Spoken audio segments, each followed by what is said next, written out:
Que Dieu soit glorifié dans cet endroit. Et merci pour la présence du Saint-Esprit.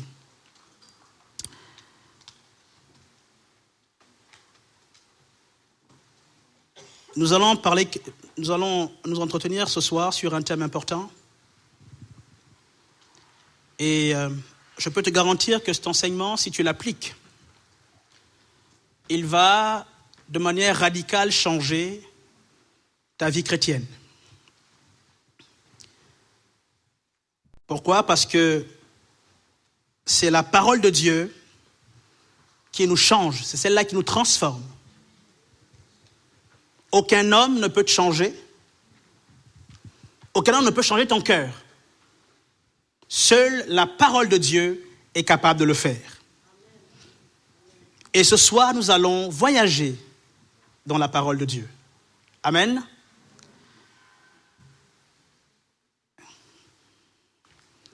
J'ai une question avant de commencer. Est-ce que Dieu est en vacances? Donc, Dieu n'est jamais en vacances. Bien. Cependant, il nous arrive en tant qu'individu, en tant que personne, en tant que croyant, lorsqu'on parle de vacances, d'être aussi en vacances spirituelles. Ça vous est jamais arrivé? Quand on parle de vacances, l'été, on est en plein été, du coup on se relâche.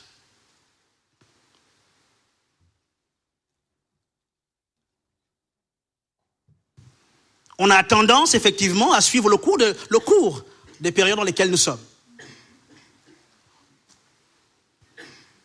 Et ce soir, nous allons voir ensemble comment vaincre le sentiment de relâchement et de fatigue spirituelle. Comment vaincre le sentiment de relâchement et de fatigue spirituelle.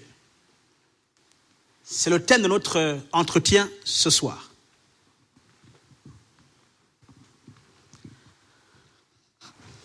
Et nous avons pour texte de référence, on peut prendre tous ensemble, 1 Roi, chapitre 19, à partir du verset 1 à 8. 1 Roi, chapitre 19, nous lisons du verset 1 au verset 8.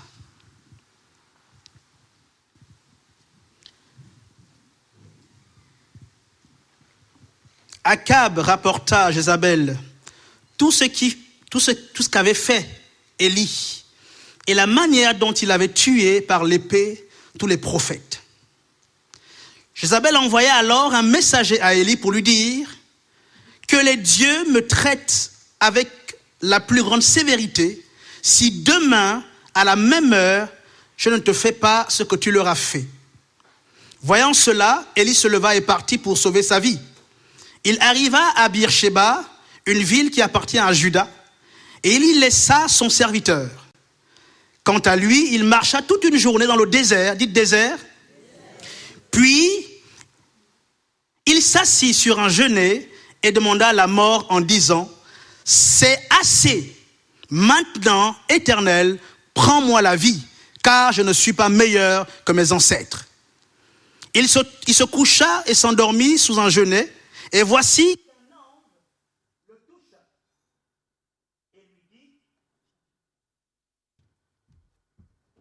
et lui dit, lève-toi et mange. Et il regarda et il vit à son chevet un gâteau cuit sur des pierres, réchauffé ainsi qu'une cruche d'eau. Il mangea et but, puis se recoucha. L'ange éternel vint une deuxième fois, le toucha et dit, « Lève-toi et mange, car le chemin est trop long pour toi. » Il se leva, mangea et but. Puis, avec la force, dites force, avec la force qu'il lui donna, cette nourriture, il marcha 40 jours et 40 nuits jusqu'à la montagne de Dieu, jusqu'à Horeb. Amen. C'est l'histoire du prophète Élie. Mais pour comprendre cette histoire, il est important de revenir sur le contexte dans lequel Élie a été utilisé par le Seigneur. Lorsque vous remontez plus loin, vous vous rendez compte que il y avait un roi qui avait succédé à Omri, qu'on appelle le roi Akab. Vous savez que le royaume d'Israël avait été divisé en 2 royaumes. Et Akab a régné pendant 22 années. Et pendant 22 ans, son règne était caractérisé par plusieurs choses. La première, c'est que la Bible déclare qu'il fit ce qui est mal aux yeux de Dieu plus que ses prédécesseurs. Donc voilà un homme qui était arrivé au trône, qui a commencé à faire plus que du mal que ce que ses prédécesseurs avaient fait. La deuxième chose, c'est qu'il a commencé à se livrer à ce qu'on appelle le péché de Jéroboam. Vous trouvez cette histoire dans, je pense, 1 Roi 16, 29 à 33. Qu'est-ce que Jéroboam avait fait? Jéroboam avait... En fait, il était rempli de jalousie. Vous savez qu'il y avait, quand je redis, il avait 2 royaumes. Il y avait le royaume de Juda, d'accord, et le royaume d'Israël. L'un était dirigé par Roboam et l'autre par Jéroboam.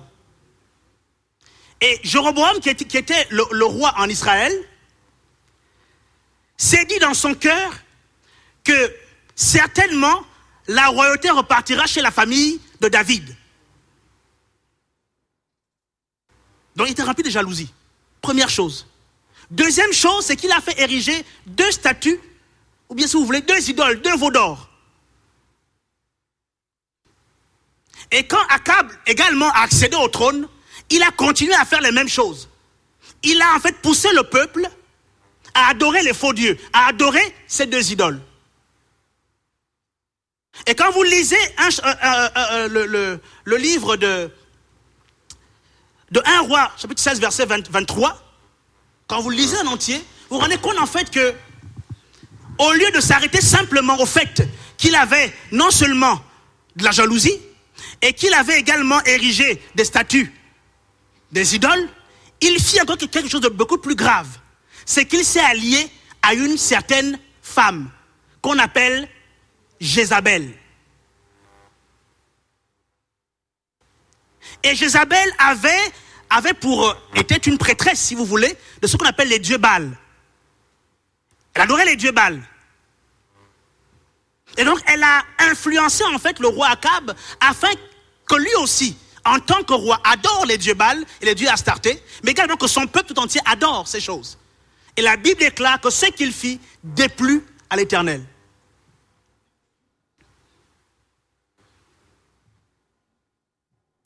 Voilà ce que Akab avait fait. Et quand vous lisez 1 Roi chapitre 19, lorsqu'on parle de la fuite d'Élie, vous vous rendez compte qu'au chapitre 18, quelque chose va se passer. Il va y avoir une confrontation de puissance entre le Dieu d'Élie et le Dieu des prophètes Baal et Astarté. Et ici, on a été enseigné une fois sur le Dieu du feu. Qui s'en rappelle? Bien. Donc c'est l'histoire du Dieu du feu. Donc voilà dans quel contexte, si vous voulez, le prophète Élie a exercé son ministère. Pourquoi je vous parle de ça? Parce que si je ne vous parle pas de ça, vous ne comprendrez pas la suite. Donc, Élie s'en va avec le roi Akab, je passe des épisodes, et il arrive dans une ville qu'on appelle Jizréel. Et là, à Jizréel, il est également avec le prophète, il est avec Akab. Et il décide de partir de Jizréel pour le mont Horeb.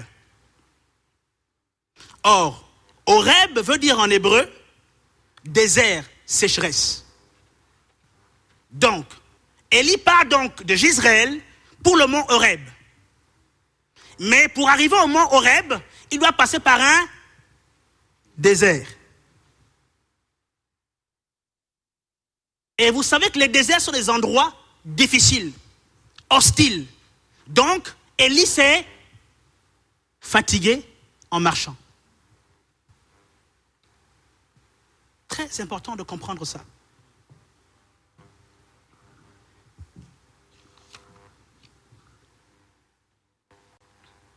Et notre vie chrétienne, parfois, pas parfois, elle est assimilée à un parcours. Et durant ce cheminement, on va parfois se relâcher ou se fatiguer. Mais voyez-vous, les deux notions sont différentes. Le relâchement n'est pas la fatigue spirituelle. Deux choses différentes. Je vous explique pourquoi. Le relâchement, c'est le fait de baisser l'intensité dans une action. Par exemple, ceux qui conduisent, quand vous êtes sur la rocade et que vous êtes au niveau de Barrière de Bègle, il y a un joli radar à Barrière de Bègle. Hein, vous connaissez les conducteurs. Donc, quand vous arrivez à 140 avant, qu'est-ce que vous faites? Vous ne rétrogradez pas. Vous appuyez sur le frein pour diminuer la vitesse, vous êtes à 90, et vous passez le radar. Mais vous n'avez pas changé la vitesse. Vous êtes resté en 6e. Simplement, vous avez appuyé sur le frein. Vous avez ralenti. Mais vous n'avez pas changé de rythme, de vitesse. Et c'est pareil pour le ralentissement spirituel. Quand on ralentit spirituellement, voyez-vous, on ne baisse pas l'intensité. Je m'explique, par exemple, si ici, par exemple, on a des réunions 3 fois par semaine. Donc, on se réunit le mardi à les églises de maison, pour certaines. On se réunit le vendredi et le dimanche. D'accord? Quand quelqu'un se relâche, il viendra à toutes les réunions. Suivez-moi bien. Il viendra le mardi. D'accord? Il viendra le vendredi. Et il viendra le dimanche. Sauf qu'il ne viendra plus à l'heure. Il va venir, non pas à 19h30, mais il viendra à 20h15. Ça, c'est ce qu'on appelle le relâchement. Il n'a pas changé de rythme, de vitesse. Il vient toujours aux réunions, mais il n'est plus à l'heure. Or, en période normale, il était là à 19h30. C'est ça le relâchement spirituel. Ce n'est pas encore la mort, tu n'es pas encore mort. Tu es encore vivant. Mais simplement, tu t'es relâché. Tu ne sèches pas, tu ne fais pas l'église buissonnière. Tu viens quand même, mais tu ne viens pas à 19h30, tu viens à 20h15.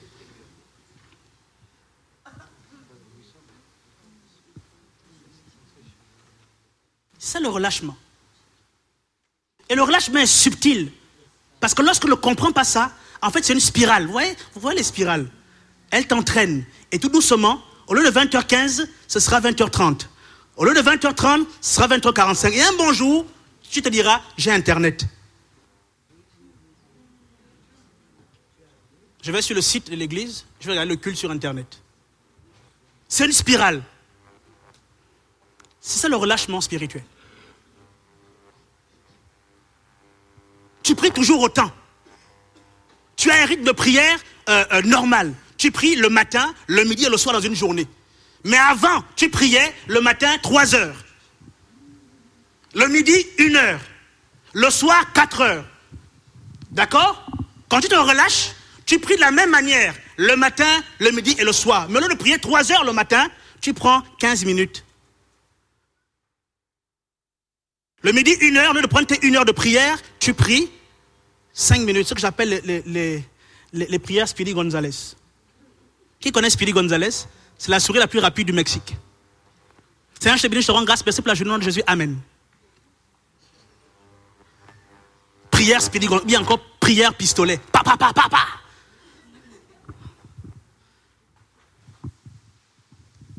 Tu n'es pas encore mort. C'est juste un relâchement. Et le soir, quand tu rentres, tu avais des temps formidables. Tu priais 4 heures le soir. Quand tu arrives tellement fatigué, tu dis non, je prierai demain. Et tu ne fais que 2 minutes. Seigneur, je te bénis, je te rends grâce au nom de Jésus. Amen. Ça, c'est ce qu'on appelle le relâchement. Ce n'est pas encore la mort, c'est le relâchement. Il y a une nuance. Maintenant, la fatigue, je vais vous montrer ce que c'est la fatigue, qui est totalement différente du relâchement spirituel. La fatigue est un état physiologique. consécutif à un effort prolongé. C'est un état physiologique, un effort prolongé.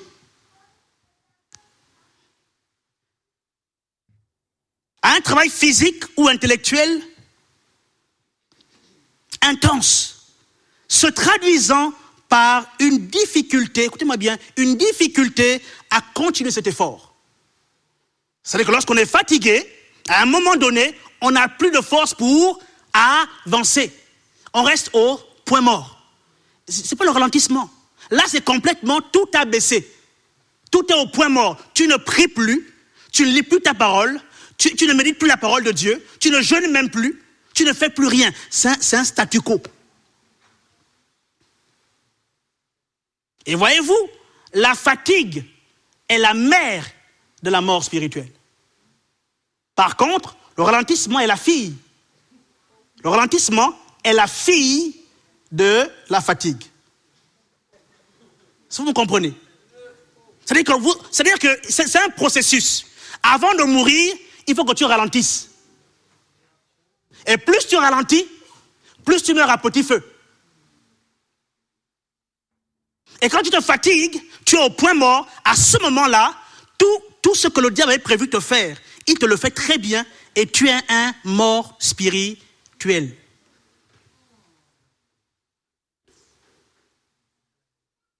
Quand tu quittes d'ici en juillet, tu es très bien. Mais quand tu reviens en septembre, il faut qu'on te ramasse encore à l'appel.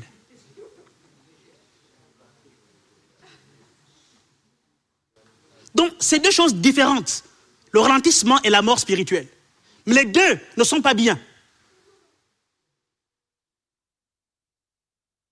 Mais voyez-vous, ce n'est pas une fatalité. Parce qu'il y a de bonnes nouvelles pour vous. Amen. Donc voilà brièvement ce que c'est le ralentissement et la mort et la fatigue spirituelle.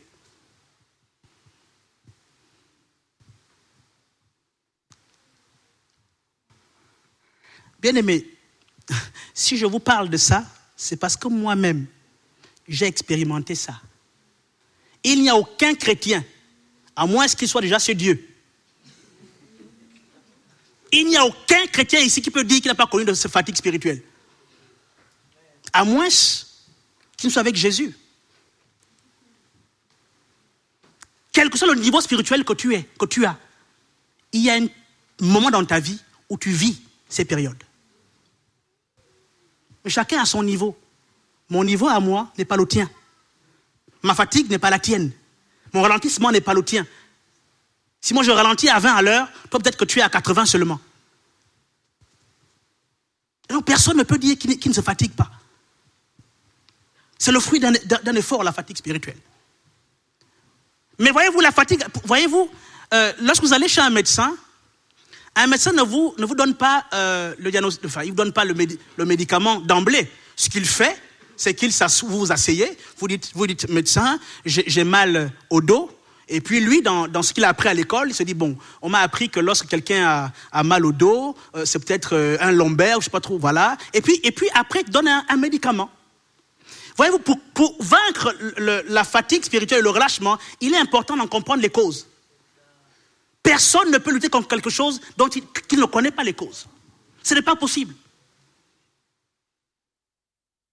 Et quelles sont les causes du ralentissement et de la fatigue spirituelle? La première chose, sans conteste, c'est le péché. Le péché est la cause principale du relâchement, du ralentissement ou de la fatigue spirituelle. Dans Ésaïe chapitre 59, verset 1 à 2, elle dit que non, la main de Dieu n'est pas courte pour nous sauver, ni son oreille trop dure pour nous mais ce sont nos fautes qui font une séparation entre lui et nous. Bien-aimés, si dans une relation, tu n'entends plus l'autre, elle devient quoi la relation? Elle meurt. Imaginez, vous êtes marié et vous ne parlez pas à votre femme. Vous ne lui adressez pas de parole. Ni bonjour, ni au revoir, ni rien du tout. Vous faites ça pendant 2, 3, 4 semaines, votre relation est morte. Et c'est pareil pour Dieu. Tant qu'on sera toujours dans une attitude de péché, Dieu s'éloignera toujours. Et quand Dieu s'éloigne, vous vous coupez complètement de Dieu. Et il y a un réflexe qu'on a tous. Lorsqu'on pêche, c'est qu'on fuit Dieu. Qui est d'accord avec moi? Moi, je suis un boxer, je connais ça. Donc, quand on pêche contre Dieu, le premier réflexe qu'on a, c'est qu'on s'éloigne de ce qui est spirituel. On ne prie plus, on ne lit plus la parole de Dieu, on fuit même les frères. Donc on voit les frères au capuchon, on le fuit. C'est ce qui va me demander pourquoi je ne viens plus à l'église. Et comme je leur dis la vérité, donc je fuis. Et voyez-vous, c'est quelque chose qu'on a hérité d'Adam. Regardez. Lorsqu'Adam et Ève pêchent, qu'est-ce qui se passe? Dieu sait qu'ils ont péché. Dieu arrive au jardin et Dieu appelle Adam. Adam, où es-tu? Adam dit quoi? Je me suis caché. Mais pourquoi tu te caches? Il dit, j'ai eu peur. Mais tu as peur de quoi? Je suis nu. Mais qui t'a dit que tu es nu? Donc, il avait péché. Et c'est notre réflexe à tous quand on pêche. C'est de nous éloigner. On fuit l'église, on fuit la présence de Dieu, on fuit tout le monde. Or, c'est un gros piège du diable. Pourquoi? Parce que vous savez, regardez, j'aime regarder les documentaires animaliers sur Arte. J'aime beaucoup ça. Vous savez, quand un lion chasse, lorsqu'il y a une troupe de bœufs ou quoi, vous savez ce qu'il fait? Ou de zèbres, il ne va pas frontalement attaquer le troupeau. Ce qu'il va faire, il va d'abord repérer un gars faible. C'est-à-dire, et généralement, les lions ne chassent pas, c'est les lions qui chassent. Ils amènent au lion. Donc le lion est tranquille là où il est, et la lionne tourne. Elle regarde le gars le plus faible du troupeau. Elle regarde. Et dès qu'elle a ciblé l'animal le plus faible, elle va le tirer et elle va le séparer du groupe. Pourquoi? Parce qu'elle sait que si elle laisse dans le groupe, les autres vont l'aider à s'en sortir. Et c'est la même stratégie que le diable. La Bible déclare que le diable est comme un lion rugit, cherchant qui? Regardez, la Bible ne dit pas qu'il vous a trouvé, il vous dévore. Il dit, il vous... Donc si vous cherchez, c'est compliqué. Acclamez le Seigneur. Écoutez-moi bien, il ne vous a pas encore vu. La Bible déclare qu'il rôde. Et quand quelqu'un rôde, c'est qu'il n'a pas encore trouvé la bonne... Quand un voleur rôde quelque part, il n'a pas encore trouvé la bonne occasion. Donc vous pouvez être en joie parce que le diable ne peut pas vous toucher n'importe comment. Il rôde seulement. Il rôde comme il rôde seulement. C'est tout.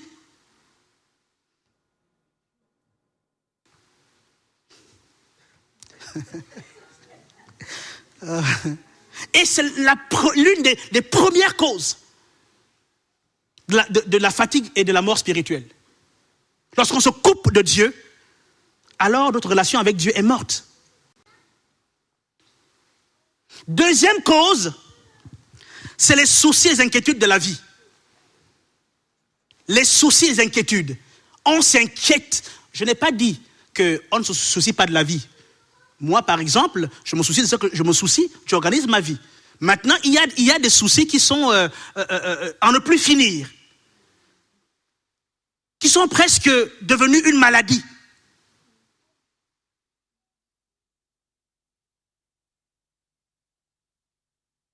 Il y a des gens, tous les jours, ils ont des problèmes.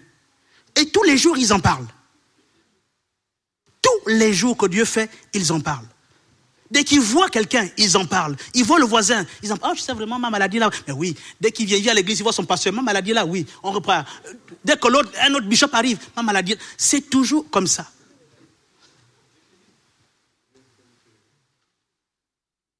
C'est pour ça que Jésus a dit, ne vous souciez pas. Parce que Jésus savait qu'en vous souciant, puisque regardez, en vous souciant, vous n'avez aucune capacité à résoudre ce problème. Mais en vous souciant, en fait, vous êtes en train non seulement d'annuler la parole de Dieu, premièrement, et ensuite, puisque vous ne voyez pas d'exaucement, vous faites quoi? Vous vous relâchez et vous vous fatiguez. Ah, Dieu fera. Dieu fera. Mais un problème là, vraiment, Dieu fera. Et un jour, j'ai discuté avec quelqu'un de très intime avec moi et elle était malade. Donc, à chaque fois que je l'appelais, elle me disait toujours, mais est-ce que tu vas bien? Elle me dit, ma maladie, là, tous les jours me disaient ça. Je disais, mais à un moment donné, quand même, on prie pour toi. Mais c'est quoi l'histoire de maladie? Tous les jours, maladie? Dès que tu dis, mais est-ce que tu vas bien? Ça ira, Dieu est grand. Mais à quel moment, je comprends pas. Tous les jours. Les inquiétudes et les soucis. Puisque vous n'avez aucune manœuvre de trouver une solution, qu'est-ce qui se passe? Vous vous découragez en chemin, vous ralentissez dans votre prière et vous fatiguez. En fait, Dieu ne pense pas à moi, il pense à d'autres personnes. C'est ça que Jésus vous a dit dans sa parole, de ne pas vous soucier du lendemain, de ne pas vous inquiéter, parce que lui-même prend soin de vous. Mais lorsque tu as conscience de ça, tu vis tranquille. Est-ce que les problèmes partent? Non. Et même au moment où je vous parle, je suis au chômage. Vous savez, moi, je suis quelqu'un, je ne cache pas mes choses ou pour croire que je suis un archibishop ou quoi. Non, en ce moment, je suis au chômage. Pour le moment, mais j'en rigole. Parce que je suis en train de voir des choses bouger dans le bon sens. Et je regarde ma sœur Linda, c'est de quoi je parle. Les choses bougent dans le bon sens. Et je bénis Dieu pour ce chômage. Parce que si je travaillais encore, pour partir de là, ça va être compliqué. Là, je suis libre. Si on m'appelle maintenant, là, je prends mes bagages, je prends mes enfants, je prends ma femme, direct. Mais si j'étais encore dans un travail, ça va être compliqué. Il fallait encore que je fasse une période que j'attende encore 3 semaines pour finir. Ça va être compliqué. Donc je dis, Seigneur, merci. Je te bénis pour le chômage. Et c'est au chômage que j'ai écrit mon premier livre. Donc parfois, c'est bien des situations qui nous arrivent. Il ne faut pas souvent vous plaindre. Parce que vous ne savez pas ce que Dieu peut faire derrière cette situation-là. Mais je suis au chômage. Je n'ai pas de travail pour l'instant. Mais Dieu réserve quelque chose. Donc, prenez des photos aujourd'hui, je vous assure. Ça va être compliqué après. Très compliqué après. Ou bien, pour ceux qui viennent à EDM, vous connaissez le code. Hein? Vous étiez, non? Voilà. Vous connaissez le code. Ceux de l'école des ministères. Alors, ensuite, il y a les fardeaux que nous portons à la place de Dieu.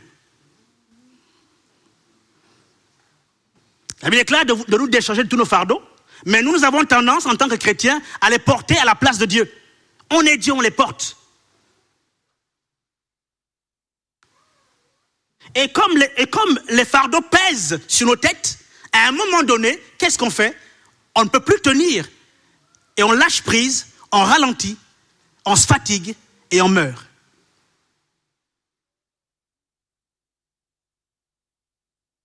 C'est pour ça que Jésus a dit de venir au pied de sa croix et de déposer les fardeaux. Et quand on dit déposer, regardez. Quand il dit déposer, est-ce qu'il a dit dépose, reste là à regarder les fardeaux, comment je les porte pour toi? Et après, quand c'est un peu chaud, tu viens m'aider à les porter. Jésus n'a jamais dit ça. Jésus a dit, dès que tu as un fardeau, tu vas devant sa croix, tu déposes et tu pars. Seigneur, debout-toi à porter ça. Moi, je ne parle plus de ça. C'est ton affaire. Tu t'en occupes et tu portes ça pour moi. Parce que c'est lui qui porte nos fardeaux. Bien aimé, tu ne peux pas porter ton fardeau à toi seul. Sinon, ça va tellement devenir pesant qu'à un moment donné, tu vas lâcher prise. Et tu vas croire que Dieu n'est jamais avec toi. C'est pas aidé, ne me pose pas de questions. Quatrième chose, ce sont les épreuves que nous traversons. Ou si vous voulez, les déserts que nous vivons.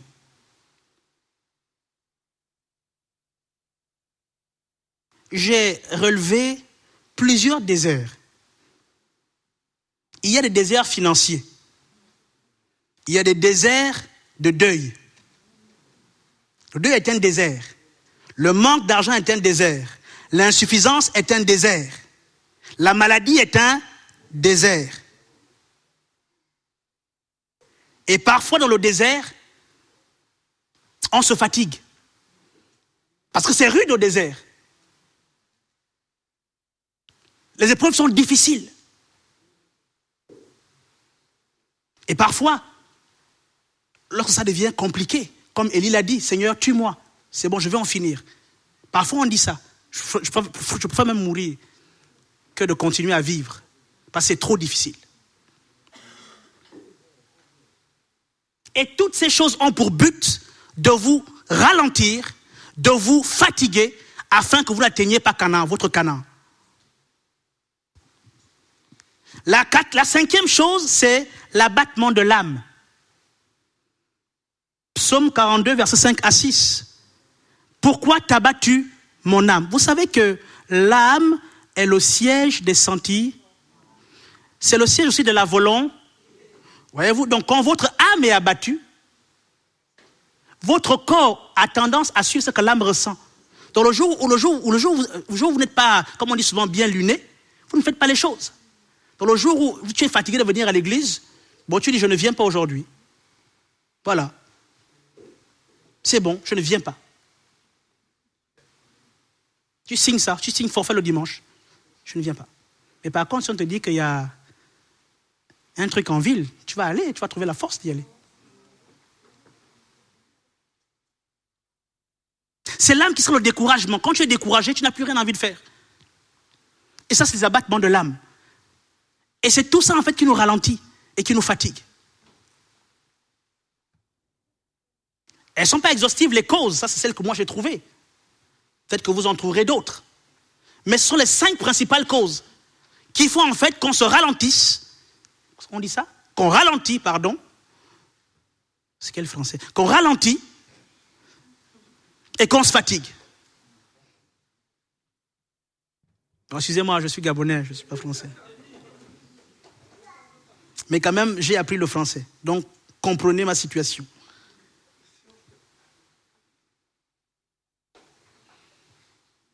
Et c'est important de comprendre, d'avoir ces causes, parce que lorsque vous les avez, vous savez comment est-ce qu'il faut gérer ces états-là. Par exemple, moi je suis fils d'une pharmacienne. Il y a des médicaments que je connaissais sans que maman ne soit là. Dès que j'avais ce mal-là, on avait une pharmacie à la maison. J'allais et je prenais le médicament approprié. Pourquoi? Parce que je connaissais, quand je ressentais la douleur, je savais que c'était ça, et j'allais prendre le médicament approprié. Elle n'avait plus besoin de me dire, va prendre l'Exomil pour telle chose, va prendre un Tetrix pour la diarrhée. Non, je savais. Et dans mon sac, j'avais même déjà des médicaments pour la diarrhée. Donc je savais ce qu'il fallait, excusez-moi, mais je savais ce qu'il fallait faire.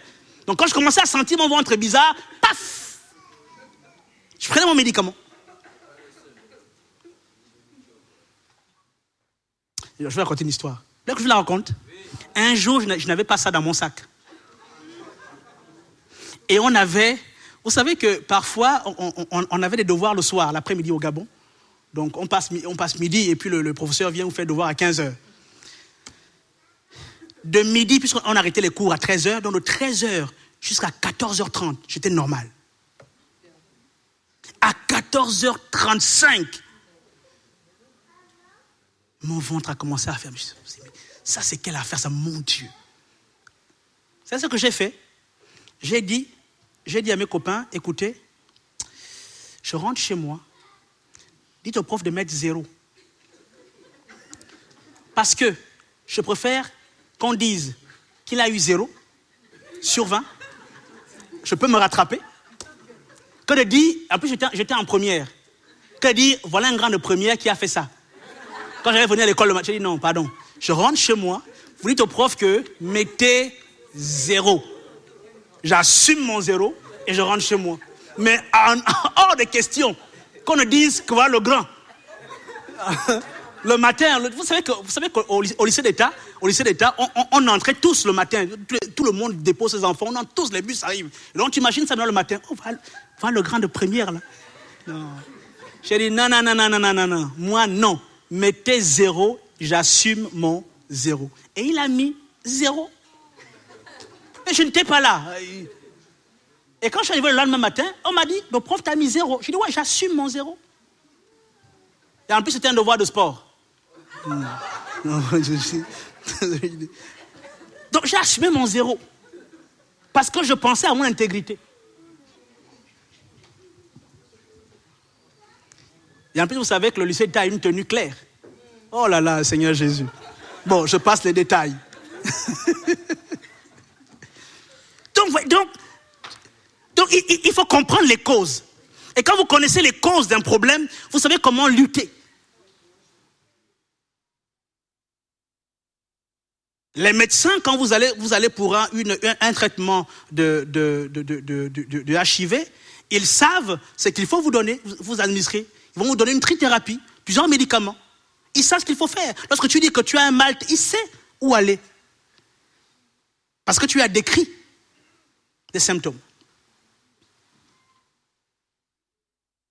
Et le ralentissement et le relâchement ont des conséquences aussi néfastes. Et qui peuvent être graves. La première, c'est que lorsque tu te relâches et que tu te fatigues, en fait, tu te déconnectes de Dieu. Tu n'es plus dans la présence de Dieu. Et si tu n'es plus dans cette présence-là, bien aimé, Dieu ne te parle plus. Tu ne parles plus à Dieu, mais votre relation est morte. Déconnexion.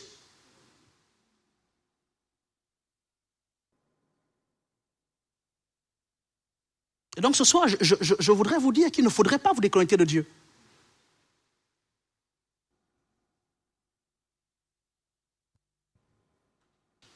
Vous avez une relation éphémère avec Dieu.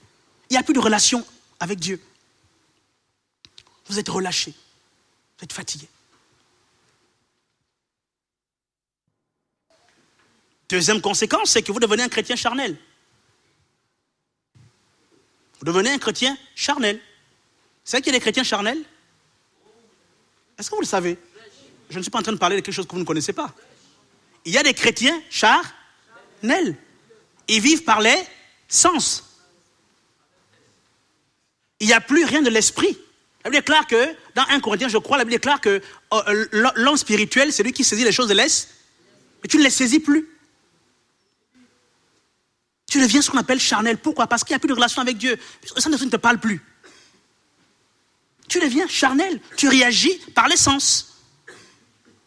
Dès qu'on dit qu'il faut faire quelque chose, tu commences à voir le sens. Non, mais quoi? Non, le projet là, non. Oh, quoi?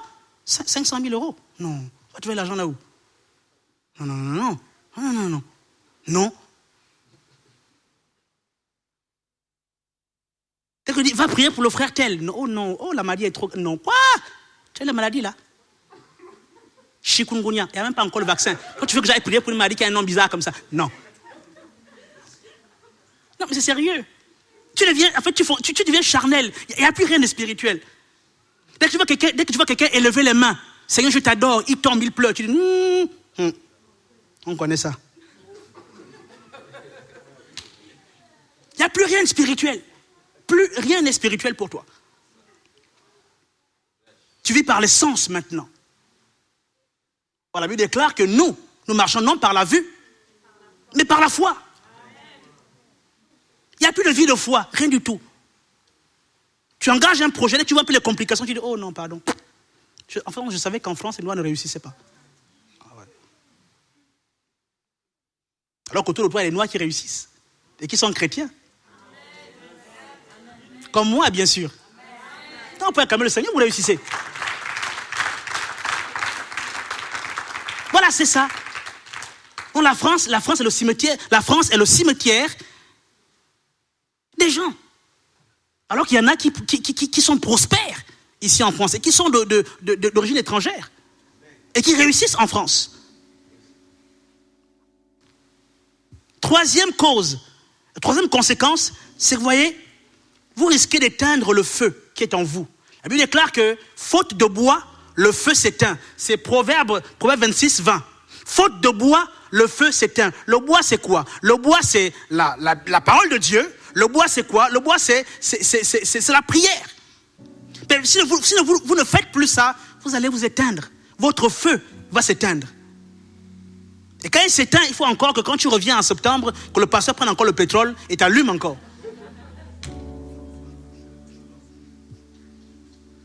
Enfin, l'essence. Je ne sais même pas si le pétrole, l'essence, je ne sais même pas ce qu'il faut qu'ils prennent. Parce que peut-être même que l'allume charbon ne marche pas au départ. Donc il est obligé de prendre les liquides. On recommence encore à faire des choses alors que tu es bien parti allumer. Et quand tu reviens, tu éteins. Pourquoi? Parce qu'il manquait du bois. Faute de bois, le feu s'éteint. Cinquième chose, c'est que, quatrième conséquence, c'est que les attaques du diable et les démons s'intensifient. Quand tu n'es plus connecté à Dieu, je dis bien, les attaques du diable et des démons s'intensifient. Prenez avec moi Naoum. On n'aime pas trop, on n'en va pas beaucoup là-bas. Mais regardez, Naoum chapitre 2, verset 1. Est-ce qu'on peut le lire? Naoum, cherchez bien où c'est. Est-ce que cherchez bien où c'est Naoum? Naoum, c'est où? Naoum, chapitre 2, verset 1. Vous l'avez trouvé? Est-ce que quelqu'un peut lire? Naoum 2, verset 1. On ne lit pas souvent ces passages-là, ces livres-là. Naoum 2, 1. Est-ce que quelqu'un... Tu peux lire, s'il te plaît, si tu as trouvé?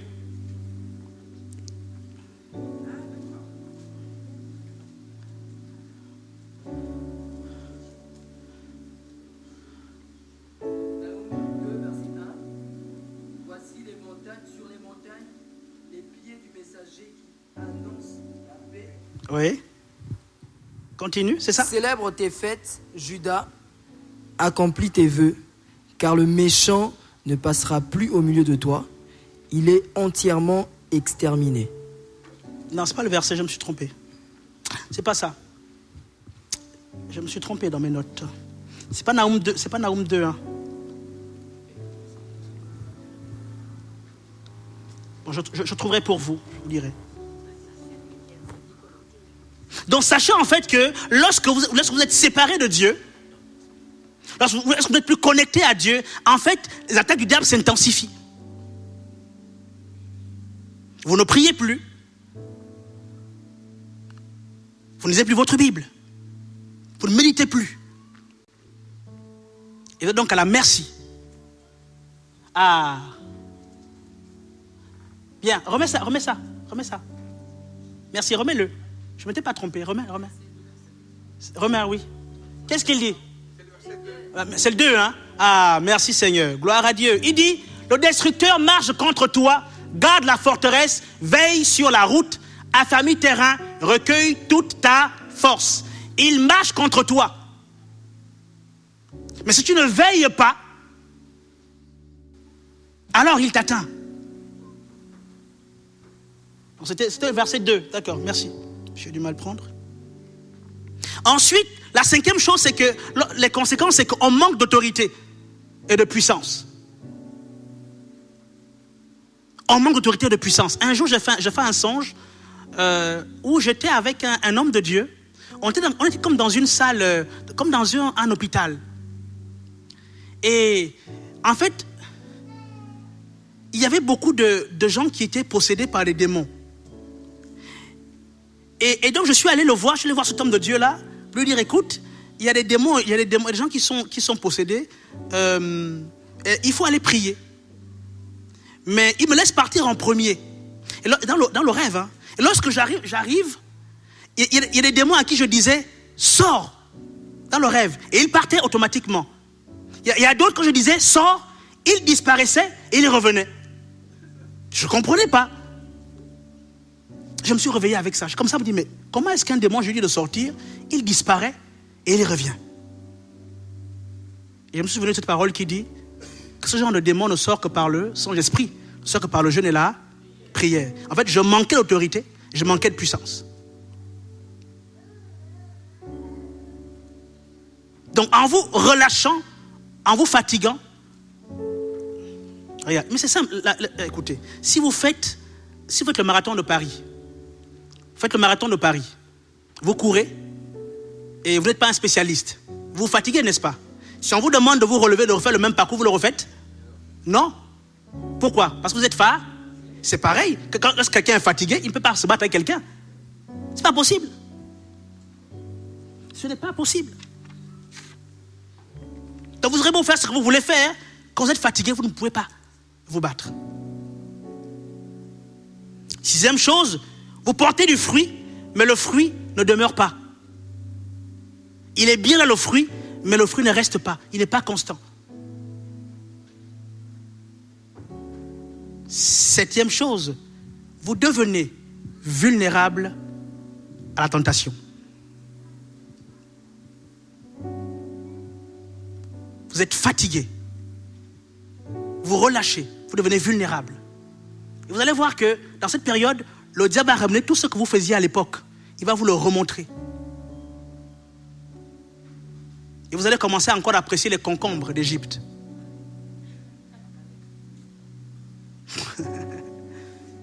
Vous allez commencer à vous dire, oh, c'était bien ce qu'on mangeait en Égypte. Ma vie passée était bien. Pourquoi? Parce que vous n'êtes plus dans de bonnes dispositions.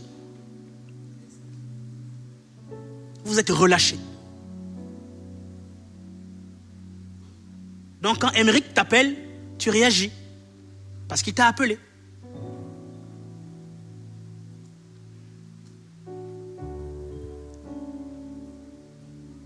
Et toutes ces choses ont pour but de faire quoi? De vous faire mourir spirituellement. En fait, c'est le but. Que vous mouriez spirituellement.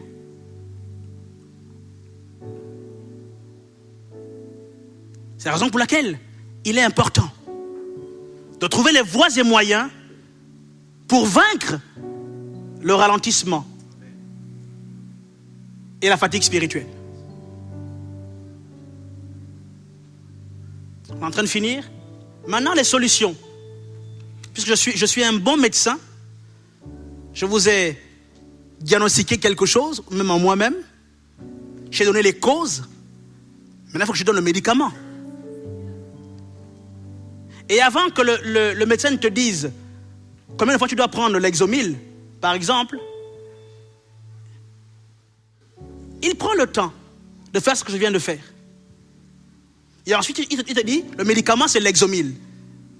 Mais l'Exomil, il faut que tu le prennes 2 fois par jour. Pour que ça soit efficace. Et donc, je vais, ce soir, vous donner quelques principes que moi-même j'applique. Ce n'est pas des choses que je ne fais pas moi-même. Je le fais moi-même et ça marche dans ma vie. De façon générale, lorsqu'on se relâche et qu'on est fatigué, qu'est-ce qu'on fait?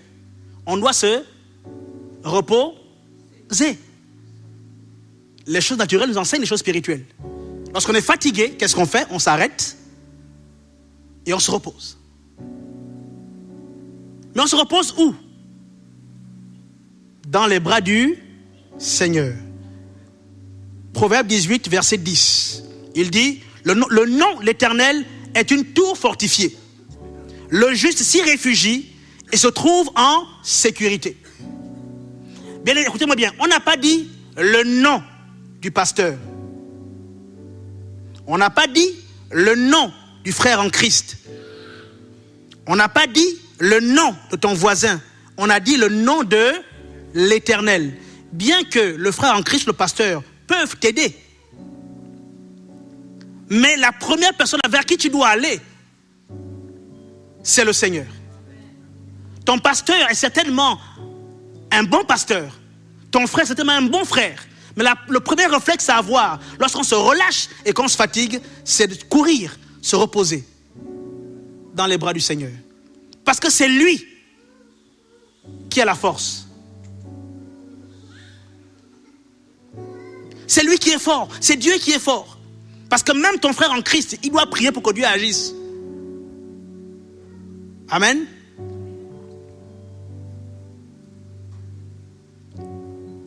On va aller vite.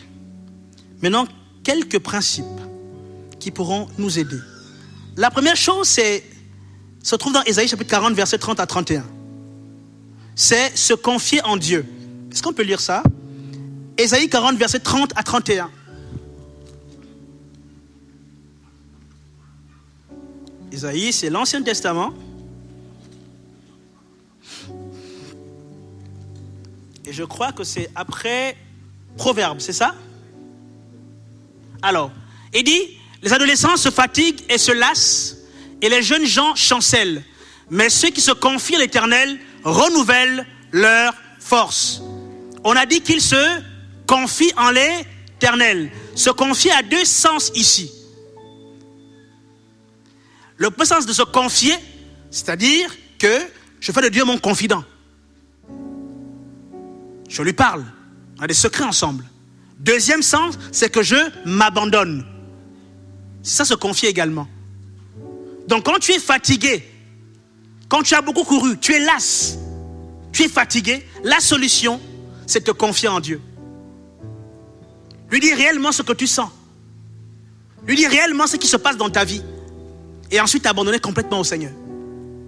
La Bible ne dit pas que toi-même tu te redonnes la force. Il dit que c'est lui qui te fortifie. Et Dieu le fera pour toi.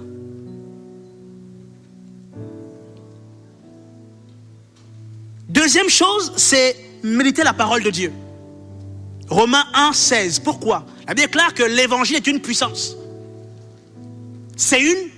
On s'arrête là. L'évangile est une puissance. Donc, quelqu'un qui est au contact d'une puissance, il devient puissant. Bien aimé, si je fréquente les grands de ce monde, j'aurai la même influence qu'eux. Regardez, un jour, un ami avait un ami qui devait devenir président. Et il va voir son ami, il dit, mais écoute, je suis élu président maintenant, qu'est-ce que tu veux que je fasse pour toi? Donc l'ami stratège lui dit, écoute, je ne veux pas d'argent, je veux une seule chose. Lorsque tu parleras à la télévision, laisse-moi venir simplement te parler à l'oreille. Je ne veux pas d'argent, je ne veux rien du tout. Je veux juste que lorsque tu passes à la télévision, que je vienne simplement te dire quelque chose à l'oreille, pendant 2 minutes. C'est tout. L'ami lui a dit, mais non, mais c'est facile, viens. Donc quand l'ami est venu dire, donc en plein discours, donc l'ami vient, et il lui dit quelque chose à l'oreille. Qui a vu qu'il était proche du président? Tout le monde. Donc forcément, le gars est devenu influent. Pourquoi? Parce qu'on savait que c'était l'ami du président. Donc plus tu fréquentes les puissants, plus tu es puissant. Le fer aiguise le fer. Dis-moi avec qui tu marches, je te dirai qui tu es. Plus tu marches avec des gens qui te rabaissent, plus tu seras au même niveau qu'eux. C'est pour ça que la Bible nous enseigne de fréquenter les sages. Parce qu'en fréquentant les gens sages, même si tu étais idiot, pardonnez-moi le terme, tu deviens sage. Parce que tu les fréquentes. C'est le même principe. Donc, plus tu fréquentes la parole de Dieu, plus c'est une puissance, plus tu deviens toi-même puissant. Tu te fortifies au travers de la parole de Dieu.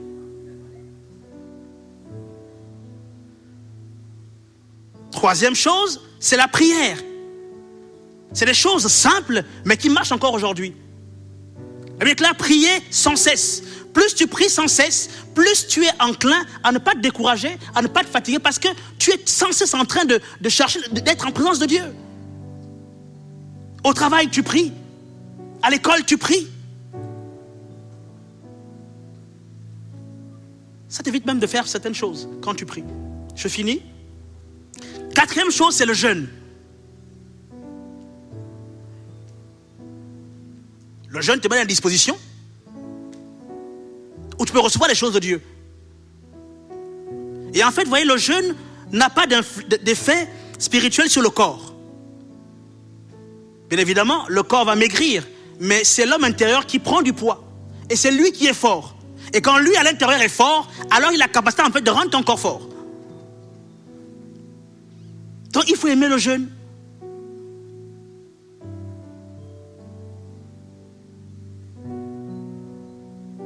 Dernière chose, c'est la communion fraternelle. Comment est-ce qu'elle peut nous fortifier? Elle déclare que il est beau et doux et agréable pour les frères de demeurer ensemble. C'est là où Dieu fait quoi? Ça veut dire quoi? Ça veut dire que si j'étais faible et que mon frère Kwame Frank est fort, si je viens dans sa présence et qu'il prie pour moi, qu'est-ce qui se passe? Il me communique en fait la force qu'il a. Mais pourquoi? Parce que je l'ai fréquenté. On a été ensemble. C'est pour ça qu'il faut apprendre à se visiter les uns les autres. Il faut apprendre à aller chez des frères et des sœurs. Il y a des sujets de prière, vous priez pendant des années. Dieu n'exauce pas. Mais tu allais rendre visite à un frère. Il a prié pour toi. La situation se décante. C'est important, je vous assure. Beaucoup de gens ont vu leur sujet de prière ne pas exaucer, parce simplement, ils n'ont pas obéi à ça, la communion fraternelle. Parce que ma relation avec Dieu n'est pas la tienne. Il se peut que la mienne soit beaucoup plus bien avec Dieu. Et quand je prie, Dieu exauce. Et toi, tu as encore des problèmes. Donc Dieu te dit, arrête d'abord ça avant. Et parce que j'ai prié, comme Dieu est mon ami, Dieu se dira, Arcelin, mon ami, a prié. Je vais quand même donner. À cause de la foi d'Arcelin, pas à cause de celle de X. Communion fraternelle. Donc quand le frère Franck prie pour moi, je sens là, je suis fortifié. Quand je repars chez moi, je redémarre. C'est des principes qui peuvent sembler simples. Mais bien aimé, il n'y a pas autre chose. Dernière chose, c'est le parler en langue. Et regardez, qu'est-ce qu'on fait lorsqu'un téléphone se décharge? Est-ce que vous le jetez? Vous faites quoi? Vous prenez un fil, d'accord, que vous branchez au secteur. Est-ce que c'est vous qui chargez le téléphone? Est-ce que vous dites non, téléphone, je te charge? Non. Vous allez dormir, vous allez même dormir. Et quand vous venez le matin, il est... Pourquoi? Parce qu'il est au contact d'une pluie. Et la Bible déclare que lorsque tu pries en langue, en fait, tu te... Mais acclame Jésus. Non, acclame encore, acclame. Et c'est ça. C'est-à-dire que tu te prends toi-même. Tu te branches à Jésus. Et tu ne bouges plus. Et quand tu parles en langue, en fait, tu... Mais tu es en train de te charger, en fait. Donc c'est pour ça qu'il faut aspirer à parler en langue. Un jour, j'étais avec le pasteur social à une pastorale à Nantes. Et il devait prêcher ici le vendredi soir à 19h30. Et entre Nantes et Bordeaux, je pense que c'est 4h30 de route. Nous, on part de Nantes, il est 16h. Donc, on ne peut pas être ici à 19h30, c'est pas possible. Donc, je l'ai bien observé. Il n'avait pas préparé de message. Puisqu'il était en pastoral. C'est moi qui conduisais. On monte dans la voiture. Je conduis. C'est moi qui conduisais. Et à 2h de Bordeaux, on parlait ensemble. Tiens, voilà, on parlait. Et à 2h de Bordeaux, il a arrêté de communiquer avec moi. Il a arrêté. Je l'ai bien observé, il a arrêté. Il a commencé à prier en langue. Jusqu'ici, puisqu'on s'était arrêté là. Il a commencé à prier en langue. Prier en langue, adorer, prier en langue, adorer pendant 2 heures. Moi je conduisais. Et qui se souvient qu'il est venu, il a prié pour tout le monde. C'était un culte où il avait prié pour tout le monde ici. C'était feu. Bien aimé, aucune préparation au préalable. Simplement 2 heures de prière en langue dans la voiture. Pourquoi il faisait ça? Il était en train de se charger. Et c'est ça. Voilà pourquoi c'est important de parler en langue. Quand tu es faible, quand tu te sens faible, mon ami, prie en langue. Si tu sais prier en langue. Et tu vois que quelque chose va se passer. Tu vas sentir une force qui va t'envahir. Tu pries en langue, tu adores le Seigneur, tu vois quelque chose va se passer en toi. Et voyez-vous, j'ai fini. Voyez-vous, tous les hommes de Dieu, quelle que soit la dimension dans laquelle ils opèrent, les bénis, tout ce que vous voulez, ils ne font pas différent de ce qui est écrit là. Ils n'ont d'autre secret que ça. Ils ont compris comment faire. Ils ont compris comment entretenir la puissance qu'ils ont en eux. Et voilà la seule différence qu'ils ont avec nous. Yonggi Cho disait qu'à un moment donné, il y avait tellement de campagnes à faire, de réunions à faire, qu'il n'avait plus le temps de s'asseoir pour prier réellement. Et dans l'avion, quand il fait Corée, États-Unis, c'est peut-être environ 6 ou 7 heures de vol. Mais pendant 7 heures, il est assis sur la chaise dans l'avion.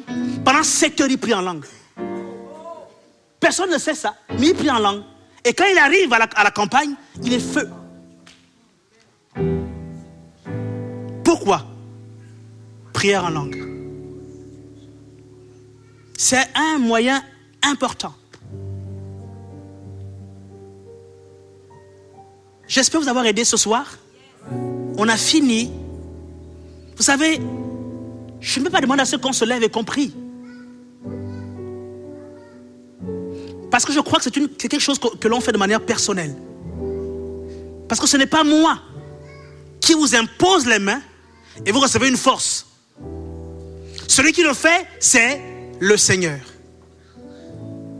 C'est lui qui est puissant, c'est lui qui est fort. C'est lui qui redonne des forces à celui qui est faible. Celui qui relève celui qui est courbé.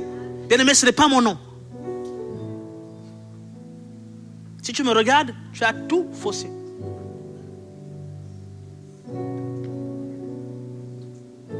Il s'agit de ta relation avec le Seigneur toi-même. Et donc ceux qui prient en langue maintenant, si vous priez en langue, bien aimé, commencez à vous recharger. Si quelqu'un prie en langue dans la salle ce soir, qu'il commence même à prier, bien aimé, tu seras en train de te charger spirituellement. Pour ceux qui ne prient pas en langue, demande à Dieu ce don spécial. Est-ce qu'on peut se tenir debout ce soir?